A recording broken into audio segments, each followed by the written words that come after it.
Does anybody here enjoy running? If you're able. When I first got here, it was still in military mode. And I got some comments, especially from one young lady, because I still wore my military gear when I was running. She thought that was a little risque for the local preacher, right? But it's before the invention of the car, people walked, people ran. If you wanted to get somewhere, a lot of times it was easier to walk a mile or even run a mile than it was to hitch up the horse or saddle up and do it that way.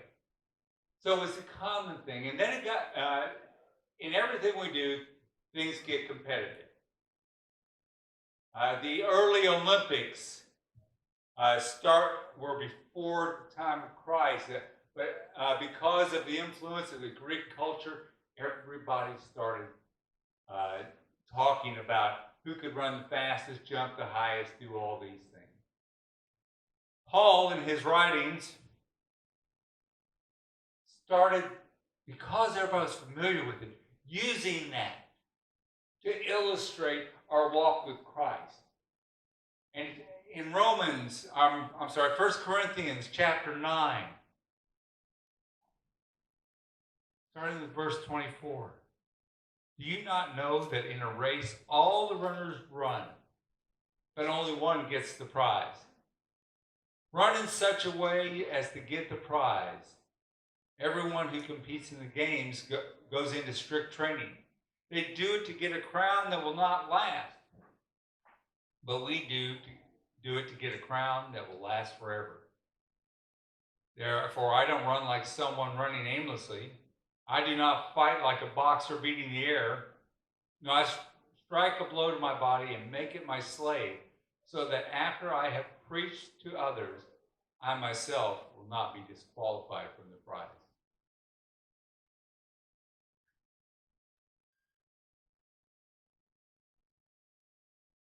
We all have to work in. And I was looking at different running. Here in the U.S., the tracks are longer and narrower than over in Europe, and the difference is we always put our tracks around a football field. What they do over there is make the track, because the track is a huge thing over in Europe. They make the track and then they fit a soccer field in between it, because it doesn't have to be a particular measurement. They started keeping track of the record. 100 meters in the early 1900s took, the world record for that was almost 11 seconds. And they said the 10-second barrier would never be broken. And it wasn't until 1968. And now they shave off a little bit more and a little bit more, because people start believing that it can be done. The current record is held by Usain Bolt. It's 9.58 seconds. But then they have longer races. They do the 400 meter, which is one lap around that track. I don't know if I can make that anymore. Not at a dead run. A strictly American distance is 1 mile. And for years, the barrier that everybody had to break or wanted to break was the 4-minute mile. The medical people and the scientists came out and said, it's not humanly possible to break a 4-minute mile. And so many people believed that they would never, they'd give up on it, they'd never go for it. But there was a Dr. Roger Bannister who was one of a group who did believe it could be done. On a cold, rainy day in the 1950s, he ran faster than a 4-minute mile. That year, 5 more people did it. Now, it's very common. People run 5Ks and 10Ks. Then when the modern Olympics started, they added a race called a marathon. Now, if you know the history of the marathon, it's not the distance between a battlefield and where a runner went to tell the story of the victory. This runner had ran it so hard and so fast that he died with the word victory on his lips. When they set that distance, it's the only distance in the Olympics that is in English measure rather than metric. Because the British aristocracy got, well, why would you want to run a distance and run a race that the person who made it famous died at the end of it? It just doesn't seem right. But our lives are a marathon. Our lives, we can do anything just for a few seconds. We can do a lot of things one day a week. We can do so many things. But can we keep it up? And keep it up. And Paul talks about the training and says, do it. And he meant, do it every day. Work at it. He said, work it ourselves. I know I'm still having to work on myself. I'm still messed up in some areas and pretty good in others. They're saying right now that they don't think anybody will ever break the 2-hour marathon. Of course, there's this one guy, I'm probably going to mispronounce his name, Elio Kapatej from Kenya. He's got it down to 2 hours, 1 minute, and 39 seconds.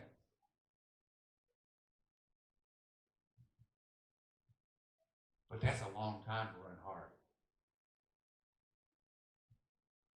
Can we, in our lives, be consistent for that period of time? Not just for a couple hours, but for a couple days and a couple weeks and even a couple years, until we finally reach a finish line, which is the end of our life.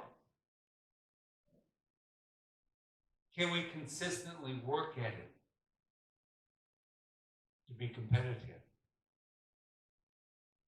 You know, for many years it was considered that the marathon was the ultimate in running. If you look at pictures of early marathoners at the finish line, they would cross the finish line and collapse. It was the ultimate in human endeavor. And we think about how maybe we made it to church every Sunday for 5 years. Or we were able to keep up our prayer life every morning for a year. Or we were able to do these things. But Paul talked about this is the ultimate. To keep our discipleship, to keep our learning, to keep our relationship with God consistently for our full lifetime.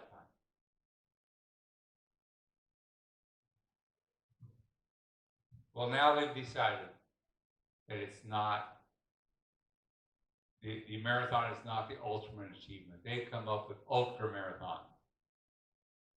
Last month, they ran the Moab 240, 243 miles. Now you think about that, if that's a flat surface and you've got plenty of people there to support you, and you've got to, maybe you could do that. We have the Relay for Life, which people do to raise money for cancer. And we'll have dozens or even hundreds of people going around the track, and they relay back and forth. They're always carrying the baton, so somebody is there supporting the program. And there's food available, there's drinks available, there are outhouses available, which is very handy. The Moab 240 is 243 miles through mountainous terrain, beautiful scenery in Utah. The winner actually got in trouble, almost disqualified, because he laid down to take a nap on the side of the road, on one place where they were actually on a road. They were, because of the safety hazard, they didn't do that. So they told him if he didn't start running again in 1 minute, he'd be disqualified.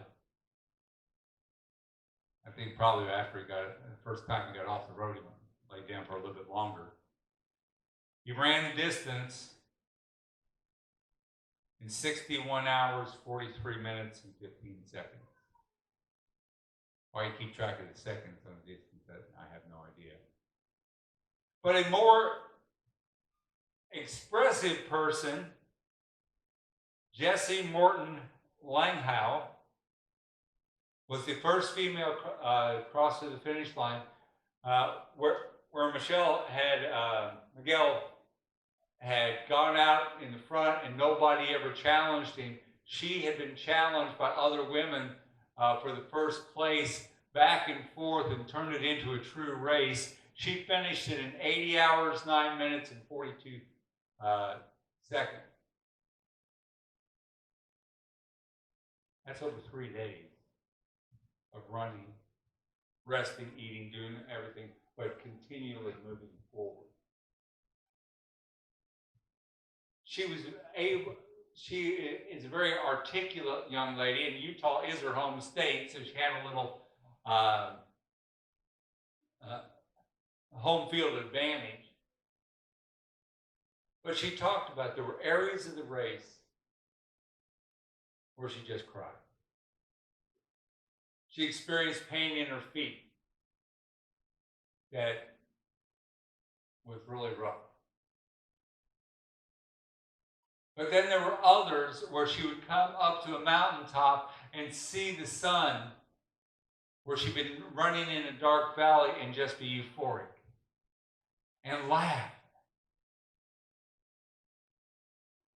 And there were other times when she would come into a station where her support team was, and they provided her with food and water, and she just absorbed that energy that they were giving her emotionally as much as physically. And other times she was just completely running alone. Ran in the dark, ran in the light, and just kept going. Now, why anybody would choose to inflict that kind of pain on themselves and that kind of hard, intense training, I don't know. I can't conceive of that. But isn't that like our life?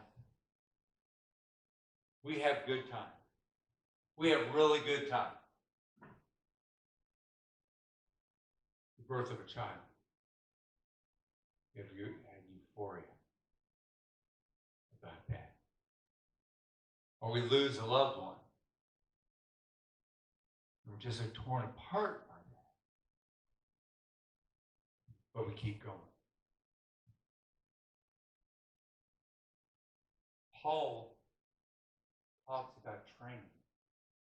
Not just for running, but also he used boxing, for example. He talked about keeping a discipline for ourselves that keeps our walk going and in relationship with God. Now, each one of us have different relationships in our lives. With our children, some days we just wonder. Other days we're just joyous with them as we can be. With our spouses, with our parents, just to keep going. That relationship with God's the same way. We just need to keep going. We need to train for it, making it part of each day. And each of us does it differently. I could guarantee from the studies I've done of ultramarathoners and other people, even most marathoners, they never once do the entire distance during training.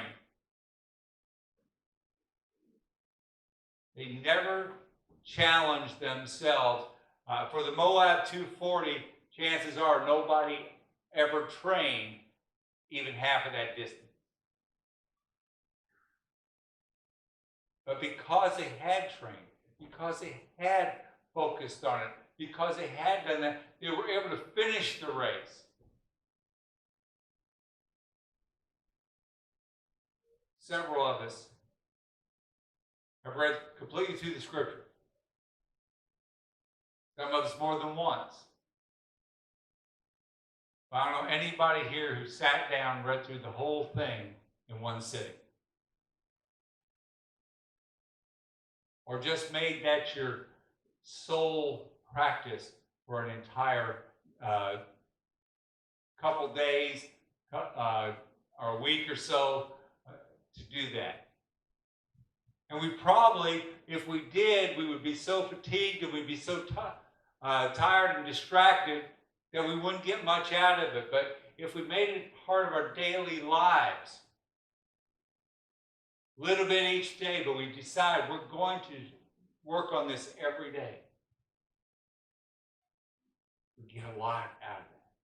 When you train, whether it's for a 100-yard dash, I want to get something accomplished right now, or that marathon of our lifetime. Each one of us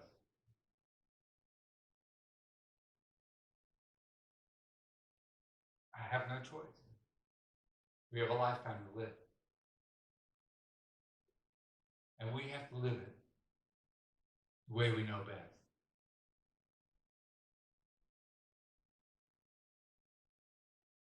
Every runner, every walker, every hiker, weightlifter that I know has what's called a PR.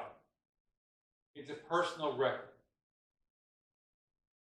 And it really does, and when most of us enter a competition, we know we are not going to be the ultimate winner. But we also can set before us the best we are capable of being. And we shoot for that personal record.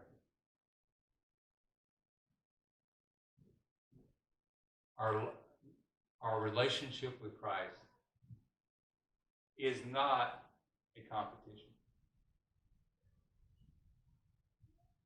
It's a personal relationship. And it needs to be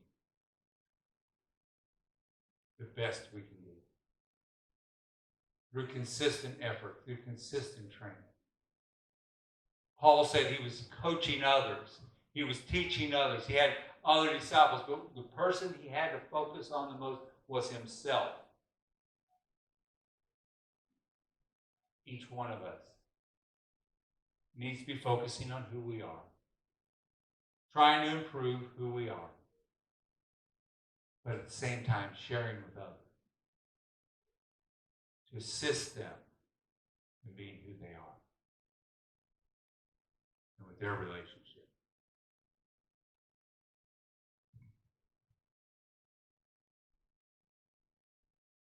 I know Usain Bolt is a hard-running guy. Under 10 seconds, just about 9.5 seconds to run a 100-yard dash. I don't know if he could finish a marathon. You got marathoners that go out there and they train differently. I don't know if they can run that fast for 100 meters.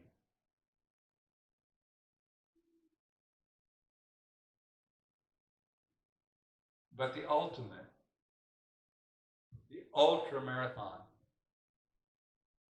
isn't 3.5 days like Jesse ran. It's a lifetime. Let's work. Let's continue to train. Let's continue to study. Let's work at improving ourselves. And let's help each other to work the best we can. Amen.